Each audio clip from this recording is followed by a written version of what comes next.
said that you can. Oh yeah, because technically they had birds already. Well, for a mitzvah, like if you needed a minion or something, I think they said you got a Gemara somewhere. Because they had birds, but would they want to be They would have to go in the mikveh again, yeah. after the blood free?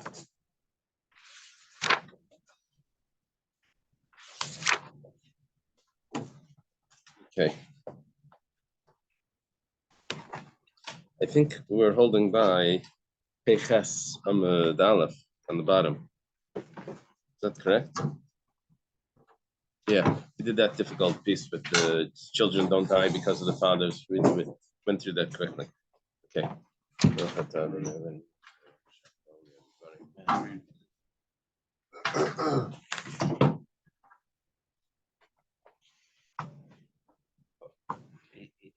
88th day. Okay, we thank Hashem that we're able to learn Torah every day. In the schus of our learning, we should have the basic Mikdash immediately. And also in memory of Sahava Golda Bas Baruch Binyamin. So my father should have her Shlema. Amen. Okay, so today we're starting Chereshet V'Katan Pigyas and Ra. Remember that a child, that a deaf mute or an imbecile or a child, their contact is bad, which means that you don't gain with having anything to do with them. If you end up damaging them, you have to pay, and if they damage you, chas v'shalom, or if you damage them, if they damage you, so then they don't have to pay. So it's like a lose-lose situation. Not lose on both sides. For them, it's a win-win. For you, it's a lose-lose. So, okay. Amy de Rav Shmuel Baraba mehagrunya having a sipalei l'Rababa. Unbelievable. Oh, the back and forth here, yeah. So Rav Shmuel Bar Abba from Hagrunya, his mother was married to someone else by the name of Rab Abba. Now it's interesting because Rav Shmuel Bar Abba's his father's name was Abba, but apparently there's two Abbas, or maybe it's the same Abba, and whatever the case is the possibilities for both explanations.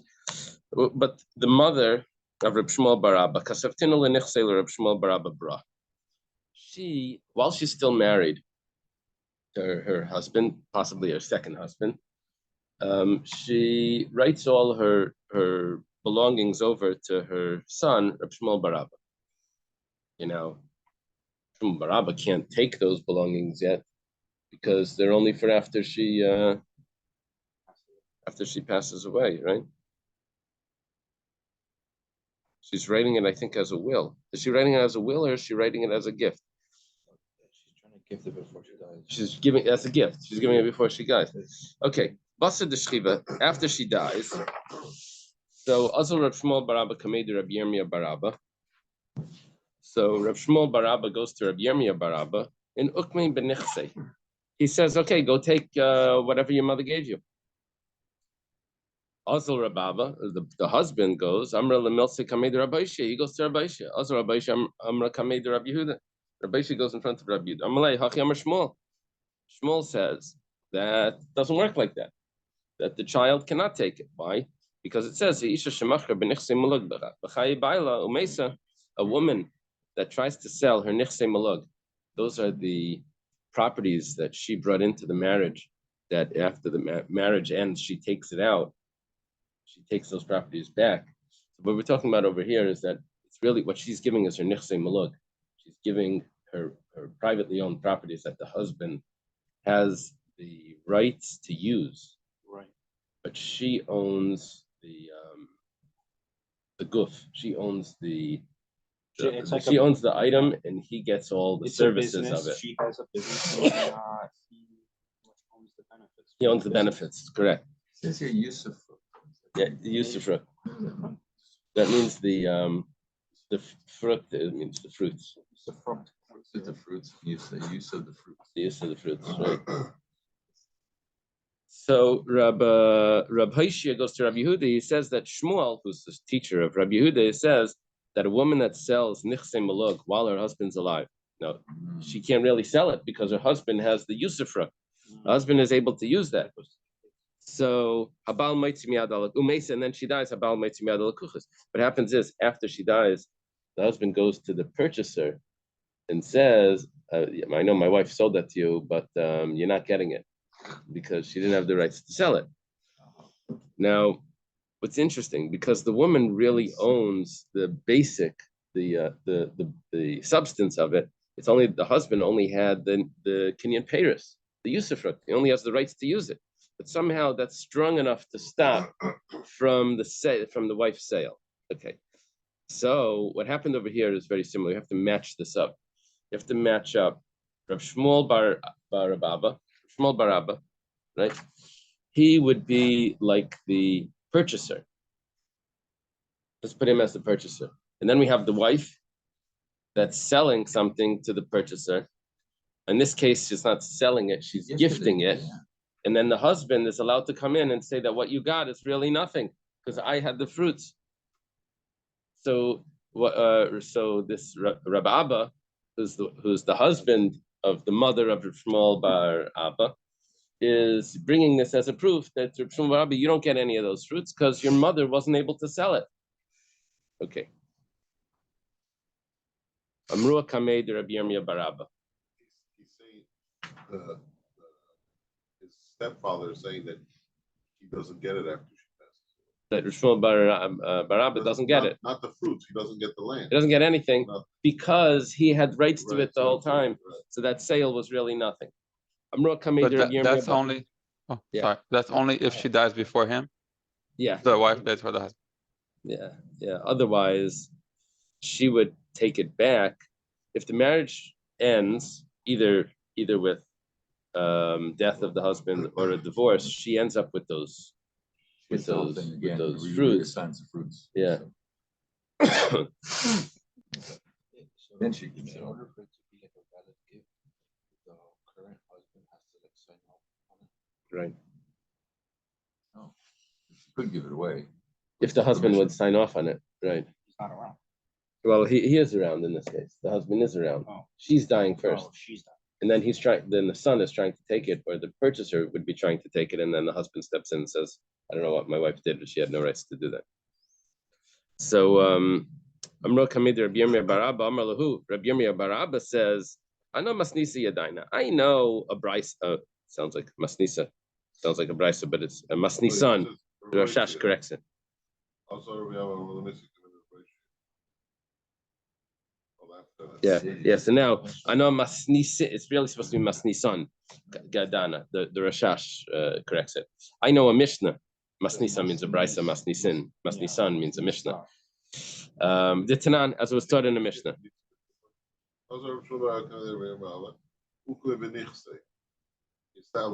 Right. Yeah, and then Rabbi Yehuda went to Rabbi Yehuda, and Rabbi Yehuda says, my teacher Shmuel has a statement about this, that if a woman tries to sell nichse malug while her husband's alive, during the life of her husband, and then she dies, so the husband takes it away. Okay, which basically means that Reb Shmuel Bar Abba can't take it. Now Reb Shmuel Bar Abba was told to take it by Reb Yirmiyah Bar Abba. Hey, is that his brother? I don't know. Anyway, Reb Yirmiyah Bar Abba probably would not, if it would be his brother, he would not want him to get all of that. Otherwise, they'll inherit it together. Maybe not. I don't know.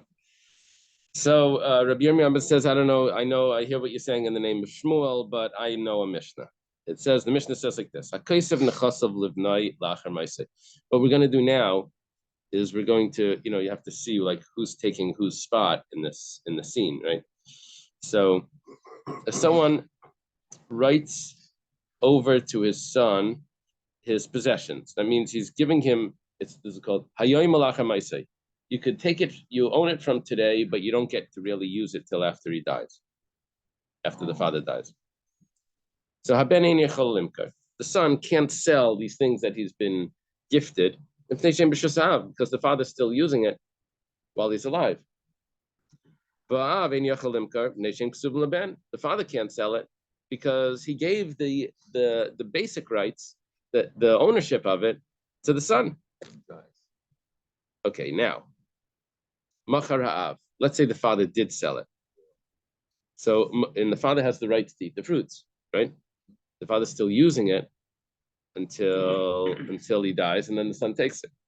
Mechurim ad shiyamas. So that rights, sort of like the right, like rental, like, so that rights he actually gave to the purchaser, and the purchaser can use it until the father dies, and then everything like goes to the son. Okay, machar haben. Let's say the son sold it. Now the son really doesn't have any rights to it until the father dies. So ein lekeach ad shiyamasav. The lekeach doesn't get anything until the father dies, because that's when the son gets the ability to use it. The son had it as like a paper, like stocks. I own it somewhere. It exists, but I can't really have any usage of it. You're right, but he doesn't have access. He doesn't have access, but the son also didn't really have access to it. So whatever the son sold was really that only takes effect when the son gets the full item, the usage of it. So then that will go over to lekeach. Okay, now the purchaser. Good. The father has 100, receives 100% of the produce. Yeah, he's keeping it. This could be like a house, gives the house over. So the father lives in the house as long as he lives, but he gave it to the son. Okay, now, the Gemara goes on a little bit before we match up what just happened here. The Gemara goes on and says, what happens though? Ki ma'yasav, when the father actually dies, then the purchaser actually gets it. But afal gav, we add in. This is an assumption, but we add this in because this is one opinion. Even if the child passed away before the father passed away, which means the child never really inherited it fully. And this is according to the opinion, corruption ben Lakish Damar, Leishna Mesa ben Bechayav, the Loyasil de Ben, Leishna Mesa Bechayav ben Dasil de Ben Kana Lekeach. Rish Lakish is of the opinion that it doesn't matter if the son actually got it because the father passed away first, or if the son never got it because the son passed away first. It doesn't matter. The purchaser gets it once the father passes away. The Itmar, because we have a statement like this. Machar ben b'chayav. If the son, Sorry, the purchaser bought it from the son or from the father? Does it make any difference? It makes a huge difference.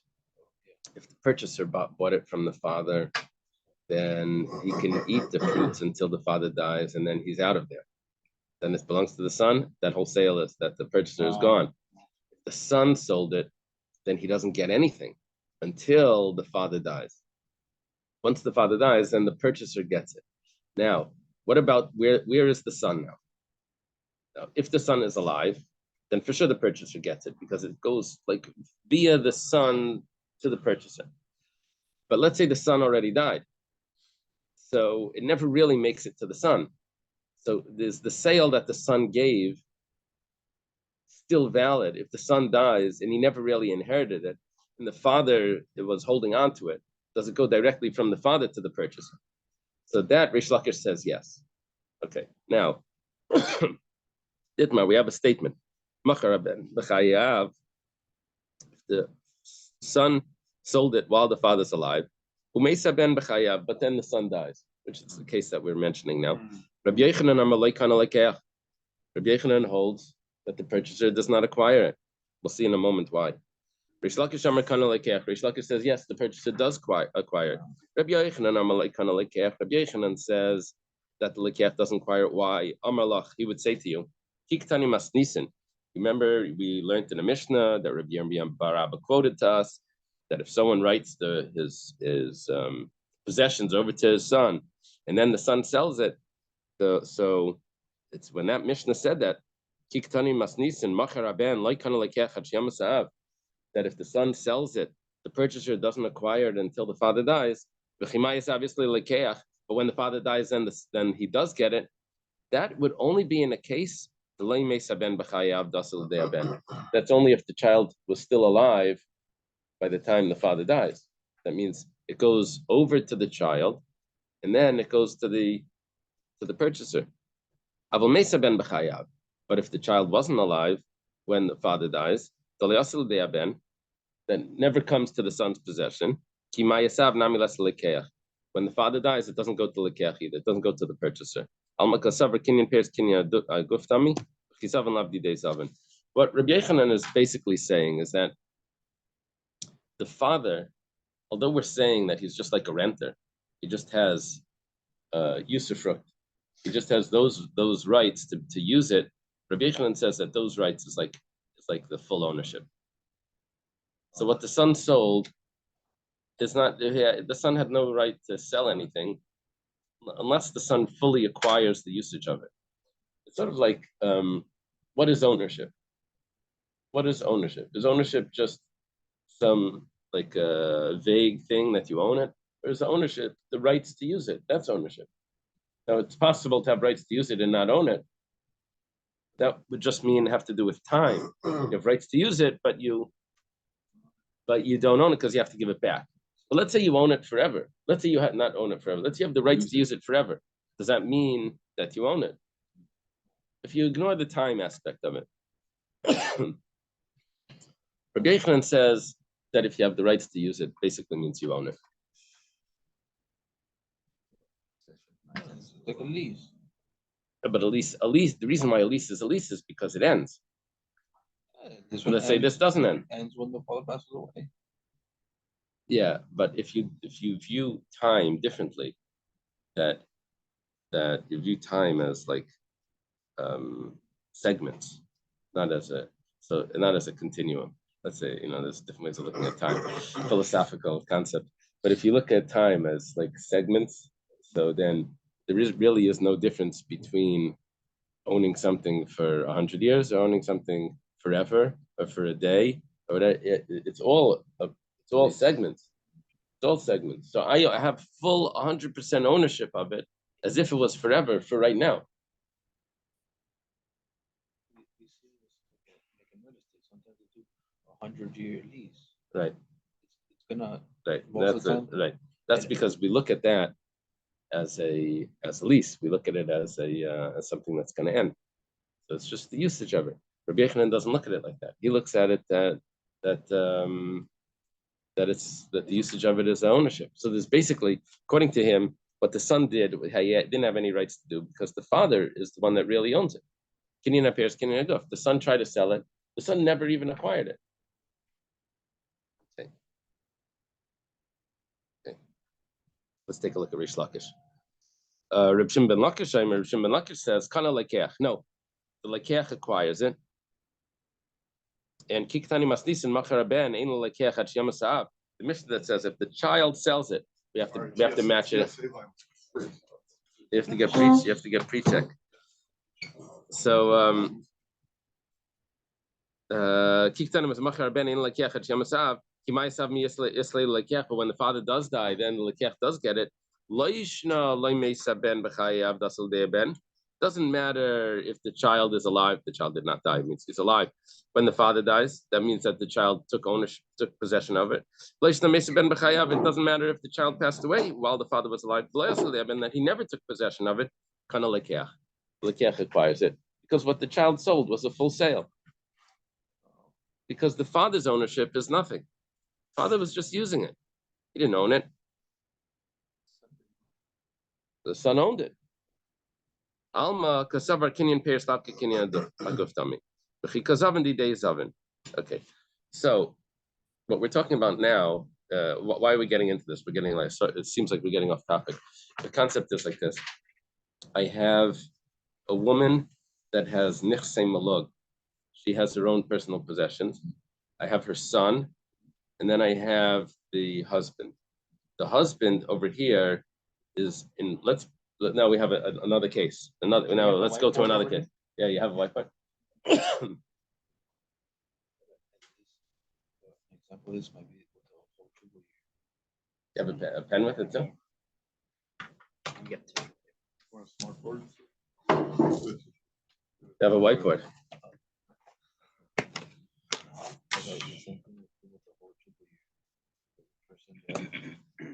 Oh, that's a very interesting point.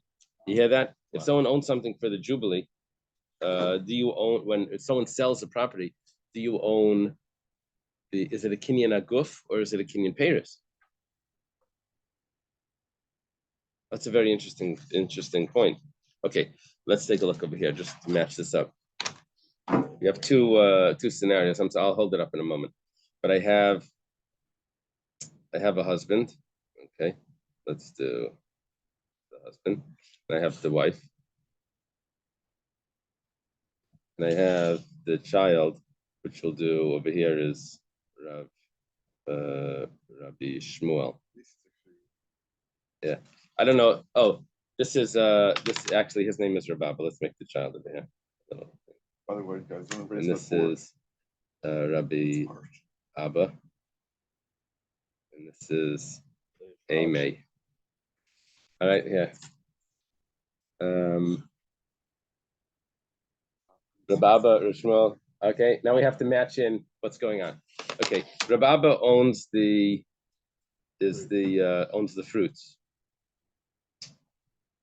She owns the, let's call it the guf.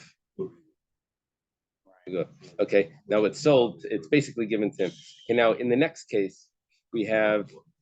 Let's do the next case over here. The father.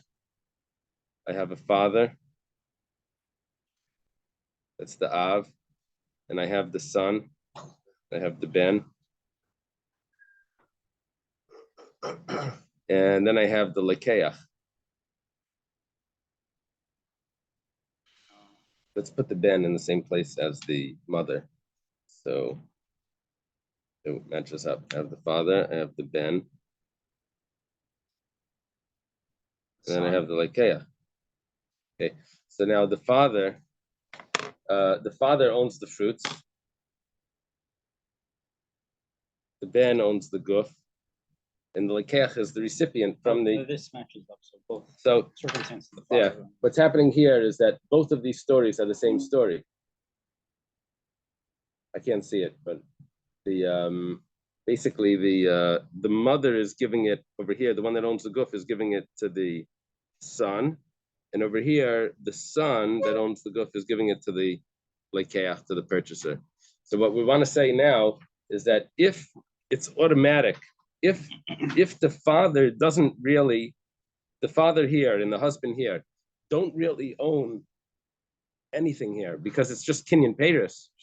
So then this is a complete sale. So what Rabbi Yirmiyah bar Abba is really saying is that you just take out that and you take this out, and then the sale is good. That's why Rabbi Yirmiyah bar Abba wanted the son, or here Reb Shmuel wanted Reb Shmuel to take it. Does the guf transfer from the mother to the son? Because what if the son is still not? So here, those are two cases. Here, the guf transfers over to Reb Shmuel, and then we ignore the father, and the guf transfers over to the lakeach because the son sold it, and we ignore the father. Those are two separate cases. Two separate cases. You see, this was the actual story over here. This was the story, and this was the Mishnah that Rabbi Yirmiyah is quoting as a proof. Oh wow! That Reb Shmuel bar Abba should get it. That's what matches up. So Okay. is Rabbi Yirmiyahu saying that you can sell what you have or what you have a right to get? Yeah. That's really what he's saying, right? Yeah, I mean, if you want to translate Kinyan Aguf like that. Yeah. Okay. Yeah, well, and it turns out that the way of doing this is by pushing down the Kinyan Paris. That the Kinyan Paris doesn't really have any say in this. Right. Okay, so now the Gemara finishes up. He was selling, the son we're talking about was selling his own thing. Banan hashta bein Rabbi Yirmiyah bein Rabbi Abba. Bein Rabbi Yehuda Reb Shmuel Reb Shimon bein Lakish Svirlu. They hold like Rish Lakish. Now there's a rule that we always pass on like Rabbi Yochanan. That's the rule. But there are exceptions to that. And one of those exceptions is this case, that Kinyan Paris is lav ke Kinyan Aguf dami. There's another two, and the Rashi quotes, there's another two exceptions. Yeah, Rabbi Yochanan usually wins, but not in this case. So everyone holds like Rish Lakish. We come Rabbi Yirmiyah bar Abba. Rabbi Yirmiyah bar Abba is saying, if it would really be Kinyan Paris ke Kinyan Aguf, so then Himayasa Av, if the father dies, Himayasa ben b'chayav, and the son had already died during his lifetime. Why should the lekeach get anything? The lekeach only gets it through the son, and the son never really got it because he died before the father. Because of an high, when the son sold it, lavdi de kazavan, he didn't sell what was his. Lav shmamina, it must be kinyan peres lavki kinyan aguftami. It must be that kinyan peres, that the father's ownership of it is not a real ownership. The father's usage of it is not a real ownership, and therefore the son can sell it. So therefore the wife is what he means to say. The wife also owns the guf. She can also gift it to Reb Shmuel, her son, and Reb Shmuel could take it. Adrua l'kamei de Reb Yehuda. Well, Rabbi Yirmiyah bar Abba's explanation over here goes back to Rabbi Yehuda, who's paskin differently. He paskin for Rab Abba, the father, that he's supposed to take the possession. He's quoted Shmuel. It says, Adrua l'kamei de Reb Yehuda, amalu hachi amar Shmuel. Shmuel said, that you can't compare. It's a different story. Okay, and that's the end of that. Oh, wow. Now, he didn't explain why. So my timer, what is the reason that Shmuel said that you can't compare it? Amar Rav Yosef steps in. What Shmuel meant to say, that you can't compare the Mishnah that Rabbi Yirmiyah bar Abba brought to the case of Rabbi Shmuel bar Abba, or a case of a woman selling her possessions, which is basically the case of Rabbi Shmuel bar Abba. It says like this, Bishlai made Tani Yipcha. Let me tell you outside, and then we'll go through it inside. But what Rabbi Yosef wants to say is that because in the case of the Mishnah, not the story, in the case of the Mishnah, the son naturally inherits the father anyway. So why is the father gifting him anything if when the father dies, he's going to inherit it anyway? It must be that he's giving him over the rights to actually sell it. That's why we find that the father's rights over there are diminished, because when we say kinyan peris, lav kinyan aguf, that the father's rights, his usage rights can't stop the sale, is because the father's giving extra to the son, because the son would have inherited it anyway. Why is he giving him now that you're going to get it only after he passes away? He's giving him the rights to sell it. That's that extra thing that he's giving. But just 1 second. But in another case where the inheritance would not be so natural, so then we would say that maybe kinyan peris is kinyan aguf. Maybe we would say that the father can interfere. And so they're back to our case. Maybe the husband can interfere with the wife's giving those fruits. It's only when the father's son, where the son is going to inherit, and then the son sells it, and the father had gifted it to him. That means that he gave him a little bit extra strength to be able to sell it. Yeah. In this case, not the fault. In the case of Reb Shmuel bar Abba, Reb Abba is probably not the father, even though his name is Abba. Yeah. No, it says that Right. There's another wife. There's another husband. Right? Yeah. Yeah. There seems to be a big difference here. Okay. Like, right, because if the father passes away, the rights to the property would be inherited by. No, if the son passed away before the father, right? Yeah. Then the rights would go to the son's yorshim, right? Right. If the son has. But in the case with the mother, that's very that's very different, because if the mother passed away first, it goes to the husband. We'll go to the husband. Right. Exactly. So I think that's what he's saying. He's saying that therefore you can't compare the two cases. And the way he does it is like this. He says that if the Mishnah would have said the opposite, that the son had property that he gave to the father, and that we're assuming like the father doesn't inherit the son. Let's take a look. Let's take a look at if it is good if we would have said the opposite. A case of nechasav la'aviv, that there's a child that gave something to his father, and then what happens? Then, but the son still keeps it until he gifted it to his father, but the son still uses it as long as he's around. And then the father went ahead and sold it, and then the father passed away, before the son passed away. And we want to know, does it go to that purchaser? And if we would have said that, yes, it goes to the purchaser, then you could have had a good proof, the Kinyan Peiros Lavki Kinyan Aguf dummy, that the son's ownership of it is really nothing, because the father who had the real ownership was able to sell it, and the son just had the rights to the fruit. That would have told me that. But now that it's the other way, where the father was giving it to the son, and then the son sells it, so then that's all because maybe it's because the son inherits anyway, and so therefore when the father gives him it as a gift, he's giving him some extra rights to be able to sell it while he's alive. But really, Kinyan Peiros is Kinyan Aguf. Really, in a regular case, the father could interfere. Amalei Abaya. Abaya tells to Rabbi Yosef, you think that's what Shmuel meant? That's why you can't do it this comparison, because you can't compare the case where the father gives it to the son back to the case of a woman selling what she her own items during her husband's lifetime. He says, you think that's what Shmuel meant? One second. If the son dies, the father inherits the son also. So maybe what the son is gifting to the father is also the extra rights to be able to sell it. Just like you said, the father, I mean, normally would be the father that would pass away, and then the son would inherit, but if the son doesn't have other children, then the father inherits. So it's exactly the same story. It must be. So why is the son writing it to the father? The father would inherit anyway. No, it's because he doesn't want his own sons to inherit. That's why he's writing it to the father. He says, well, guess what? Maybe the reason why the father was writing it over to his son was because there were brothers that he doesn't want them to inherit. So it doesn't mean that the fact that he was giving it to his son means that he was giving the extra rights to sell it while he's alive. Because it could be he had other intentions there. Okay. So if that's the case, what did Shmuel mean when he said that you can't compare the Mishnah? You can't compare a woman selling to the case of the Mishnah. One second, it's very clear. According to the Mishnah, the father's rights, which is called Kinyan Peiros, is lav Kinyan Aguf. It's not like he has ownership. He cannot stop the sale.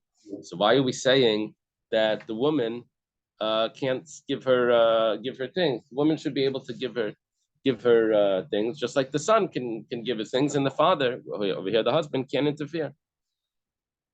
So there was a special institution that was instituted in Usha, which was one of the places where the Sanhedrin traveled. There were 10 stops, right? Asara Golias, Gulsa Sanhedrin. The Sanhedrin traveled to 10 different places. I think 2 of them was Usha, because it went Usha to back and then Usha to. And on the map, Usha is way up there. next to Haifa. Okay. So, do we have that place today? Do we have like a? Probably not called. Okay. What's the Takanas Usha? Damar Rabbi Yossi Bar Chanina. Rabbi Yossi Bar Chanina taught. Remember, we had Rabbi Yossi Bar Chanina earlier. We said that he was a great man. He was he's a later Amir in Eretz Yisrael. I took note of this because we made a big deal about Rabbi Yossi Bar Chanina. Said Rabbi Shua ben Levi. Had another thing. It was like a Dayan or something. Yard Lam Kadadina.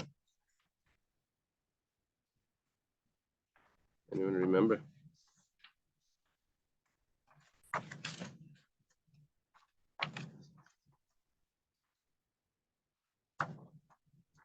You learn on Usha. You know a lot about Usha. Okay.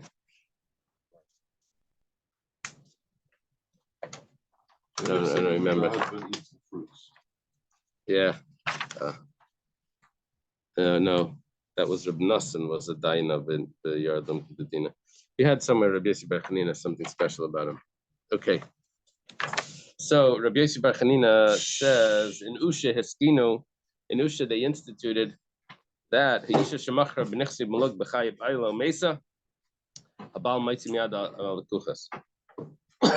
husband can take it away from the purchaser, which means the woman sells any of her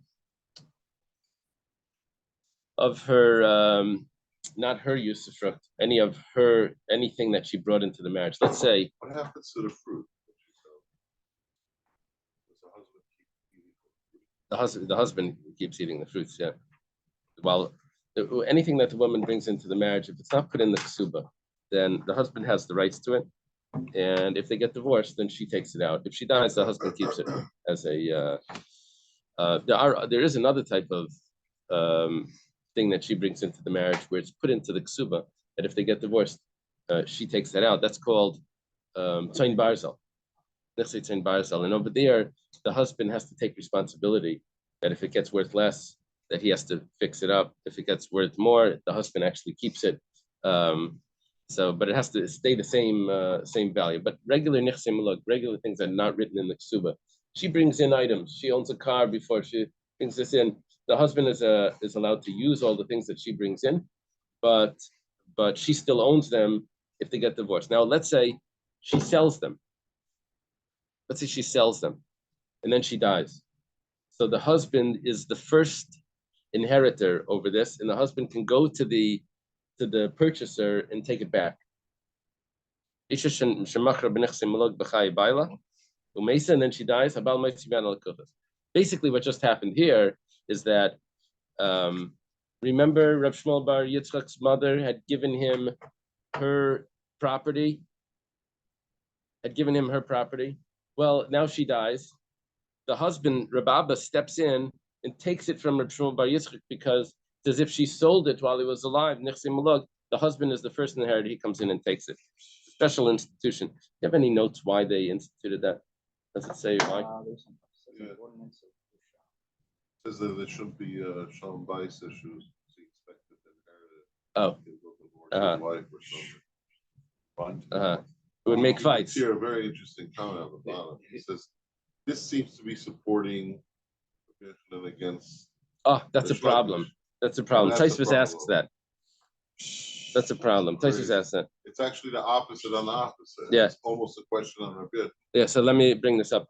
Chaim's bringing up a note that they have that when you match this all back up, you put everything into its position. So we were saying that who should keep the property? Reb Shmuel Bar Yitzchak should keep the property because the husband has no rights, because the husband is only Kinyan Paris, and Kinyan Paris is nothing, right? But now Usha Hiskino, that the husband stops that wholesale. The husband stops the wholesale, which means that the husband is really Rabbi Yochanan. The question is, there's a little twist on this. The question is that according to Rabbi Yochanan, why do they need to institute an Usha? Any sort of institution, according to Rabbi Yochanan, it's naturally like that. That's this question. Because it's natural that the wife wouldn't be able to sell anything because the husband has the Kinyan Paris, and Kinyan Paris is Kinyan Aguf. Okay. Anyway, now the Gemara says about okay, Amar Avidi Baravin Afanana Mitanina. I've actually learned this in a Mishnah. Mishnah goes like this. In other words, the Takana Susha, you can find it in the Mishnah. It would be in the time of the Mishnayos. Usha, the Sanhedrin was Golsa Sanhedrin was around the time of the Churban, and Rebbe was 100-something years later. So during that time, the Mishnayos were put together and arranged. After the Churban at all, or Yeah, it did. Yeah, there's interesting historical discussions when the smicha actually stopped. Some say that it continued close to some say it continued all the way to the days of the Rif, which is the Rif was in like 900, not 900, the year 1000. Wow. Yeah. Wow. Some say it continued a long time, but okay. Amar Avidi Baravan Afanam Tanina. We learned this in the Mishnah. Midaman of Bish Pliny. Two witnesses come and testify that so and so Shagir says Yestay V'Nasan Ksubasa. Big story here. They make up a big story. They say so and so divorced his wife, and not only that, he divorced his wife, but he even paid her the ksuba already. That means she has no claim to the ksuba anymore. She's a divorced woman. Now the truth is Barehi tachtav u'mishamashte. Gemara gives a little drama there. She's actually still married to him and still serving him. Serving him means like they're still living together. And this whole thing was a baba maisa. No, it is. We find that the witnesses, not only did they lie, but they turn into these conspiring witnesses that what we do to them what they wanted to do to the woman. Now, we can't make them divorced. That doesn't work like that. But they did try to make her lose money. Well, how much money did they try to make her lose? The ksuba. The only problem is that she doesn't actually get the ksuba until she's divorced, but she wasn't divorced. So they didn't make sure lose the ksuba. She may never even get the ksuba. She only gets the ksuba if she gets divorced or if the husband dies, so she could take from the property. But she wasn't even divorced. So what did they really wanted? So they were trying to get her to lose the ksuba, but she didn't even have the ksuba. The ksuba wasn't even in negotiations because she was still regular married. There's no ksuba until she gets divorced. Well, we can't say that they have to pay the whole ksuba. These Eidim Simon. They only pay the Taivas Hana. The Taivas Hana is the gambling price that someone would pay that, like this. Let's say a woman needs money. She could say, theoretically. What do you mean? She gets the ksuba when she's divorced? She got the ksuba handed to her when she was married. That's just a piece of paper. The payment on it, sir. The payment. Yeah. Oh. Yeah. So let's say. No abstract. Let's say she needs money. She doesn't have money, but she has money coming to her if she gets divorced. So she says, I'll sell the rights to my ksuba if I get divorced. Of course, let's say the ksuba is 200 zuz. Let's say the ksuba is 200 zuz. So we don't know if she's going to get divorced. So she could sell that maybe for 25 zuz, and someone may take the risk that we don't know if you're going to get divorced, but here's 25 zuz. If you ever get divorced, then I want the 200. Okay, that's a sale. Now that's called taiva sana. It's a little bit that this gambler, this basically someone's gambling on this, that maybe it's going to come out. Okay, so what she just lost now, when they were saying that she lost that the ksuba was already given to her when she didn't even get divorced yet, so they weren't making her lose money. The only value that ksuba really had was a taiva sana, was what she can get if she could sell it now as, what is it called when on that gamble, futures. So that the value of it is just 25 zuz or whatever it is. It's taiva sana. It's not okay. So is it taiva sana ksuba? How do you what is the taiva sana ksuba? We evaluate.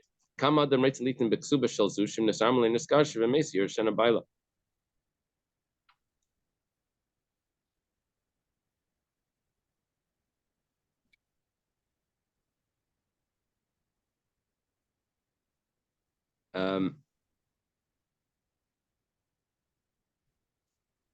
How much a person would pay for this ksuba, because there's possibilities like this. First of all, maybe she'll get divorced, maybe she'll be widowed, or maybe she'll die first and then her husband gets everything. That's the other option. Maybe she'll die first and then there's no ksuba, so that he may not end up with anything. Okay, so now the reason why we're quoting this is because we're looking for a source for the kanasusha. Kanasusha was that if a woman tries to sell something, the husband can go take it away from the purchaser. If we don't hold of takanasusha, which means a woman can make a sale and the husband can't take it away, so amai yirashena baila, then why does the husband inherit the ksuba when she dies? Let her sell her entire ksuba. Now I have to say something. Let her sell her entire ksuba. What if there's a takanasusha? That means she can't make any sales on her items. So then I understand that there's only a taiva sana here. There's only just that little bit of benefit that futures, that gamble price. But if she can actually make a full sale and the husband can't take it away, then there's much more to this ksuba than just the gamble price, because she could have actually sold it. Now, 1 second. In other words, the actual ksuba itself, which is 200 zuz, that only is only she's only deserving that if she gets divorced or the husband dies. But there could be other items that are in the ksuba, that what the Gemara is talking about here is maybe she could sell those items, and the husband can't take that away. So there's more to the ksuba. These witnesses were saying was that the husband had given her everything, but it could be there was more to the ksuba than just that 200 zuz. Could be there's other items in the ksuba that the husband has to give her, and she could have sold that entirely, and then the husband never gets it. If you don't say the kanasusha, that a husband can always take away anything that she sells after she dies, the husband can take it back. So why are we saying that the value of the ksuba is just this little amount? The value of the ksuba is much more than that. Amar Abaya, Abaya says, Excuse me, the Takanas Usha works in favor of the husband or against his, no, it's totally in favor of the husband. totally in favor of the husband. That the husband can take everything back from a Yeah. purchaser. So it's a little like the principle of land that's encumbered to repay a debt. Someone who has this principle that someone has a right to something can Right. take it from a purchaser. Right. Just like if something's stolen from me, I have a right to get it back from the person who bought it from the thief. In Torah law, I may have to pay him for it, but I Right. have a right to get it back. Right? Right. So that seems to be the principle here. Yeah, it's like a lien. Yeah, exactly. Lien that was on the property. When someone buys something from a woman, they have to look into it. Is this a married woman? The husband's going to come take it back. They have to add the woman to the lose-lose situation. The woman is on the lose-lose situation. You know that. Oh, A woman, the only difference between the woman and the child, we said, like the child contact is bad. We said a slave and a woman, their contact is bad also. The only difference is that if they get divorced, they have to pay it up, but not while they're married. Yeah, and the slave as well. Okay. You know, what surprised me a little bit in this sugya is there's no discussion of these situations where it creates an incentive for a third party to kill the husband or the wife. Uh-huh. You know, it's like, I can buy insurance on me and I can buy it on my wife, but I can't buy insurance on you. It's illegal. Right. You know, Right. and there are certain arrangements we discussed here that would give somebody an incentive to murder. You're saying in this Gemara, you don't have any of those incentives. I don't have that. I kept waiting for that, you know, Right. as a factor, but didn't see Right. it. Right. I think with the insurance company, I think we had to go through, that was like trial and error. I think originally you were able to sell and you were able to buy insurance on someone else. And then when things got really bad because of hitmen, you know. Right. And they That's stopped exactly right. And they stopped that. So I think the Gemara may be a step ahead of that. Yeah. Let me just go a drop further. So Amar Abaya says, no, 1 second before that. Amar Abaya, Imam Rabinechse Malog, Yem Rabinechse Tzain Barzel. 1 second. We never said that the husband can take everything out of the purchaser, whatever the wife sells. We only said that if this by Nichse Malog, which is things that are not in the ksuba. So turns out that in the ksuba itself, the whole value of the ksuba really is just the tevasana, and but there's no proof from this Mishnah that of the Takana Susha that the husband can't. That the husband can always take everything back, anything that the wife sells, that the husband can take it back. There's no proof from that, because it could be really the wife could sell items from the ksuba, and the husband can take it back. It's only by the nichse maluk that the husband can take it back. Yeah, let me look at your thing just to see if I got that last point right. Number 6. Even if there's no such thing as enactment of Usha, would mean only she can sell the Maluk property even if she dies first, since the essence of such property is hers, as evident by the fact that the property either increases in value or she gains or loses. But surely she cannot sell, even without special enactment of Usha, the Tzayin Barsal property. Oh, it's the opposite. But she can never sell the Tzayin Barsal property, even if she dies first. Because such property is essentially the husband's. This is evident from the fact that if such property appreciates or depreciates in value, the gain or loss is his. Indeed, it is for this reason that such property is named Tzayin Barsal, because it endures for the woman like iron. The husband guarantees it at the time. Okay. Now, since the woman cannot sell Tzayin Barsal portion of the ksubah if she dies first, the Zaymim witness need not compensate her only for the discounted value of that property. Hence, nothing can be derived from this price regarding that. Okay. Very good. Let's leave it over here. Where's your artwork? Where did the artwork just go? Let's find out. You put it away. Okay.